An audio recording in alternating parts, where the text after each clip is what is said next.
Taste the Daily. Kovai ரத்தினபுரியில் 30க்கும் மேற்பட்ட வீடுகள் ஓடையை தூர்வாரும் பணியால் கடுமையாக பாதிக்கப்பட்டுள்ளது.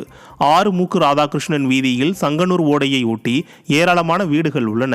இந்த நிலையில் சங்கனூர் ஓடை தூர்வாரப்பட்டு சர்வீஸ் சாலை அமைக்கும் பணி நடைபெறுகிறது. இதனால் அங்கு 5க்கும் மேற்பட்ட வீடுகள் மண்ணில் சரிந்து விழுந்தன. மேலும் பல வீடுகளில் விரிசல் ஏற்பட்டுள்ளது. சம்பவ இடத்திற்கு வந்த திமுக கவுன்சிலர் கமலாவதி போஸை பாதிக்கப்பட்டவர்கள் முற்றுகையிட்டு ஆவேசமாக கேள்வி எழுப்பினர். அவரோ தனக்கு என்ன சொல்வது என்று தெரியவில்லை என ஆளை விட்டால் போதும்டா சாமி என அங்கிருந்து காவல்துறை பாதுகாப்புடன் ஓட்டம் பிடித்தார்.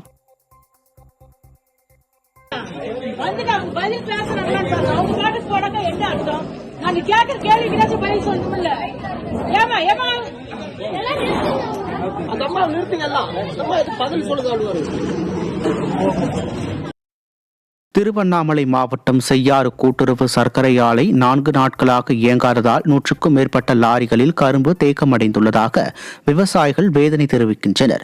செய்யாறு அடுத்த அனுப்பத்தூர் கூட்டு சாலையில் உள்ள கூட்டுறவு சர்க்கரை ஆலையில் இயந்திர கோளாறு காரணமாக 4 நாட்களாக ஆலை இயங்கவில்லை. முறையாக பராமரிக்காததால் கரும்புகள் தேக்கமடைந்துள்ளதால் நஷ்டம் ஏற்படுவதாக விவசாயிகள் வேதனை தெரிவிக்கின்றனர். இது தொடர்பாக மாவட்ட நிர்வாகம் அலட்சியமாக செயல்படுவதாக விவசாயிகள் குற்றம் சாட்டுகின்றனர். கரும்பு டன் இன்னைக்கு வெட்டுறதுக்கு 900 ரூபாய் ஆகுது. ஏத்தின வர கூலி இருக்கு, எடுத்து வைக்கிற கூலி. ஆல்ரெடி மழைனாலே எங்களுக்கு நிறைய சேதாரம் ஆகி போச்சு. பத்தாததுக்கு இந்த மில்லு இந்த மாதிரி சதி பண்ணுது. இது என்ன நடவடிக்கை எடுக்க போறாங்கன்னு யாரை கேட்டாலும் சரியான ரெஸ்பான்ஸ் கிடையாது. திருவண்ணாமலை மாவட்டம் ஆரணி அருகே ஊராட்சிகளை நகராட்சியுடன் இணைக்க நடைபெற்ற கருத்து கேட்பு கூட்டத்தில் கிராம மக்கள் அதிகாரிகளுடன் வாக்குவாதத்தில் ஈடுபட்டனர். ஆரணி அருகே உள்ள சேவூர், ராட்டினமங்கலம் உள்ளிட்ட 5 கிராமங்களை ஆரணி நகராட்சியுடன் இணைப்பதற்கான கருத்து கேட்பு கூட்டம் நடைபெற்றது. இந்த கூட்டத்தில் ஊராட்சியை நகராட்சியுடன் இணைக்க எதிர்ப்பு தெரிவித்து பெண்கள் மற்றும் கிராம மக்கள் அரசு அதிகாரிகளிடம் வாக்குவாதத்தில் ஈடுபட்டனர். திறனற்ற திமுக அரசு மக்களுக்கு தேவையான திட்டங்களை நிறைவேற்ற மறுக்கிறது என பொதுமக்கள் குற்றம் சாட்டியுள்ளனர். எங்களுக்கு இந்த அரசாங்க வேலையில் இந்த போராட்டத்துக்கு வந்துக்கிறோம். இந்த மக்களுக்கெல்லாம் எந்த வேலையும் தெரியாது, எந்த கம்பெனியோ இதுவோ எதுவும் கிடையாது. மேல் வேலை செஞ்சு பழைக்கிறதுக்கு விவசாய வேலை இல்லைன்னா இந்த 100 நாள் வேலை தான். எங்களுக்கு வேறு எதுவும் தெரியாது. இந்த வயசுக்கு எங்களால் போகவும் முடியாது. நாங்கள் 1000 கணக்கில் இருக்கிறோம். எல்லாருக்கும் பழப்பு கிடைக்கணும். இல்லைன்னா நாங்கள் வருவோம், கலெக்டர் ஆஃபீஸ் வரலையும் நாங்கள் போராடுவோம்.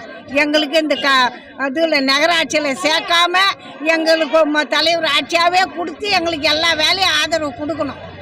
கிருஷ்ணகிரி மாவட்டம் ஊத்தங்கரை அருகே அதிகாரிகளின் அலட்சியத்தால் ஏரி உடைந்து 50 ஏக்கர் நெற்பயிர்கள் சேதமடைந்ததால் விவசாயிகள் திடீரென சாலை மறியலில் ஈடுபட்டனர்.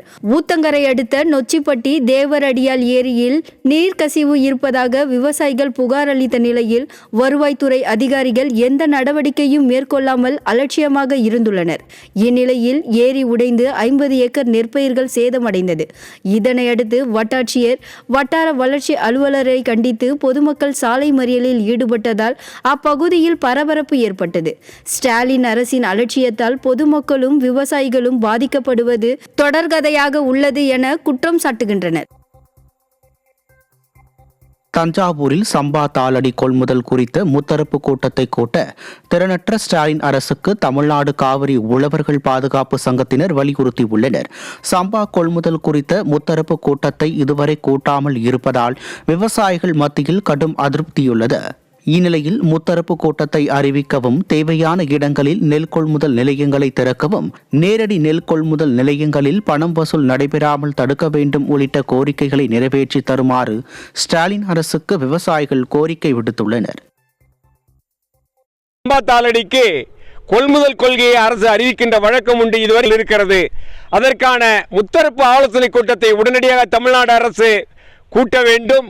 திடீரென மழை பெய்துகிறது. எனவே தேவையான இடங்களில் அதிக அளவிலே தார், படுதா, பாய் கிடைப்பதற்கான நடவடிக்கை தமிழ்நாடு அரசு மேற்கொள்ள வேண்டும் என்று கேட்டுக்கொள்கின்றோம்.